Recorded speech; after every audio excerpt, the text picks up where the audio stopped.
Hello, good morning বন্ধুরা, সবাই কেমন আছো? আশা করি সবাই খুব খুব খুব ভালো আছো। তো আজকে আমি বানাবো মাটন। চলো দেখাই মাটনটা। এখানে মাটন আছে, দই, হলুদ, নুন দিয়ে রেখেছি। তো ভাবলাম চলো তোমাদের সাথে একটু গল্প করি। আজকে মাটনটা আমি একটু অন্যরকম মশলা দিয়ে বানাবো। এটা একটা কি মশলা, সব গোটা গোটা আছে, এগুলোকেও আমি ভাবছি একটু গুঁড়ো করে দেবো, করে মাটনটা বানাবো। তো কোনো এক বন্ধু বলেছো যে আমায় দেখতে বাজে। হ্যাঁ বন্ধু, থ্যাংক ইউ। আমায় দেখতে বাজে সেটা আমি জানি, তুমি বলেছো, খুব ভালো লেগেছে যে সত্যি কথাটা বলেছো। কারণ সবাই মোটামুটি বলে লাইভে যখন আসি বা ভিডিওতে, তুমি খুব কিউট, তুমি খুব এই, তুমি খুব সুন্দর, হ্যান ত্যান। কিন্তু আমি জানি আমায় দেখতে বাজে, খুব বাজে। তো সেই জন্য বাজেটাকে মেনে নিয়েই মানে হ্যাপি থাকার চেষ্টা করি। আর তুমি বলেছো একদম খুব সত্যি কথা বলেছো, একদম মনের কথা বলেছো আমার। কারণ দেখো, আমি বাজে দেখতে বলেই আমাকে মেকআপ টেকআপ করতে হয় না, মানে মেকআপ বা লিপস্টিক বা লাইনার বা ফাউন্ডেশন বা কিছুই আমি ইউজ করি না, কারণ আমার বাজে দেখতে। তো ন্যাচারালি আমি, আমার অনেকে থাকে বয়ফ্রেন্ডের জন্য, হাজব্যান্ডের জন্য খুব সাজে গোজে, বাট না, আমি একদমই থাকি মেকআপ টেকআপ করি না, কারণ করতাম না আগে। কারণ আমি মেকআপ করলে করতে পারি, কিন্তু ও যদি আমার মেকআপ করা ফেসটাকে ভালোবাসতো বা মেকআপ করা রূপটাকে দেখে ভালোবাসতো, তারপর আমাকে এত বাজে দেখতে, সেটা দেখলে হঠাৎ করে ওর খুব বাজে লাগতো, বা এ বাবা এরকম, আমি তো দেখতে ওরকম ভাবতাম। এরকম কাছের মানুষদের কাছে আমি আর মেকআপ টেকআপ করতে চাই না, ঠিক আছে? তো ও যেমন আমার খুব কাছের, আমার একদম কাছের মানুষ। তো তোমরাও আমার একটা পরিবার, তোমরাও আমার খুব কাছের বন্ধু। তো তোমাদের কাছে আমি ধরো মেকআপ টেকআপ করে একটা পরিপাটি হয়ে একটা নিট অ্যান্ড ক্লিন ফেস নিয়ে আসলাম, ঠিক আছে? কিন্তু তোমরা সেটাকেই কখনো বিশ্বাস করলে, কিন্তু হঠাৎ করে ধরো আমি আবার উইদাউট মেকআপ বা ফেসটা আমার দেখলে লাইভে বা কিছুতে, তো তখন তোমাদের মনে হয়, এ মা, বৌদিটাকে এরকম দেখতে ভাবতাম, বা বউটাকে এরকম দেখতে ভাবতাম, বা দিদিটা, যাই বলবে তোমরা, এত সুন্দর ভাবতাম আর এত বাজে দেখতে। তো তোমাদের সেটা খুব একটা খারাপ দেখাবে। আর আমি যে বাজে, তার থেকে তোমরা সেই বাজেটাকেই নাও।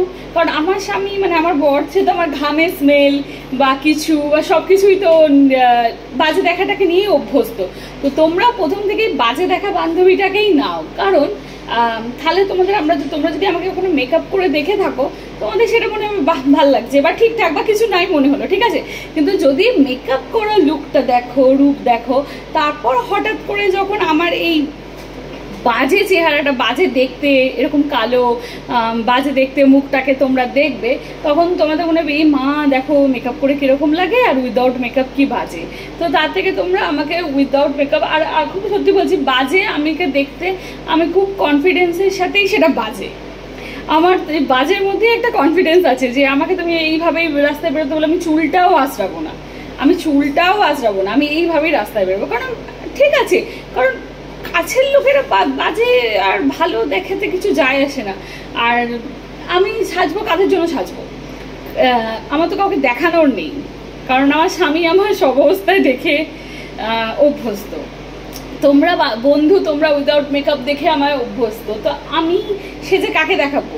তোমরা এত বন্ধু আছো, তারা তো আমার উইদাউট মেকআপ লুকেই আছো। তো মেকআপটা দরকার কি? আমার মনে হয় না দরকার। মানুষের মনটা যদি সুন্দর হয়, রূপটা হোক না বাজে, কি এসে যায়? মানুষের মনটা যদি ভালো হয় তো হোক না, মুখটা বাজে হোকই না, তো কি এসে যায়? তোমরা তো বন্ধু। তো ঠিক আছে, চলো গল্প করলাম। আমাকে এখন আদা, রসুন, পেঁয়াজ সব পেস্ট করতে হবে, করে মাটন বানাবো আলু দিয়ে। আর কি বলো তো, সবসময় রান্না করি, ঘরের কাজ করি, তো আমার আর সেই জায়গা থেকে, কারণ সেজে গুজে ওইভাবে আমার পক্ষে ভিডিও, আর তারপর যদি আবার সেজে গুজে তোমাদের সামনে আসতে যাই, তাহলে তো হয়েই গেল, ছেড়ে দাও, ভিডিও বানানো হবে না। এই রান্না বান্না করতে করতে, মাংস মাছ ধুতেই তোমাদের সাথে একটু গল্প করে নি, কেমন? তো ঠিক আছে, তোমরা খুব এনজয় করো, পুজো এসে গেছে, খুব শপিং করো। আর বাজে দেখতে আমার ভিডিওগুলো একটু দেখো, কেমন? কারণ আমি তো পুজোতেও আমি মেকআপ করবো না, পুজোতেও এইরকম, এখন যেটা দেখছো পুজোতেও সেরকমই দেখবে। আমার অত মেকআপ টেকআপ আমার পার্সোনালি ভালো লাগে না গো, কিছু করার নেই গো। তো তোমরা বাজে দেখতে বন্ধুটাকেই আপনাও, ওকে? চলো, টাটা।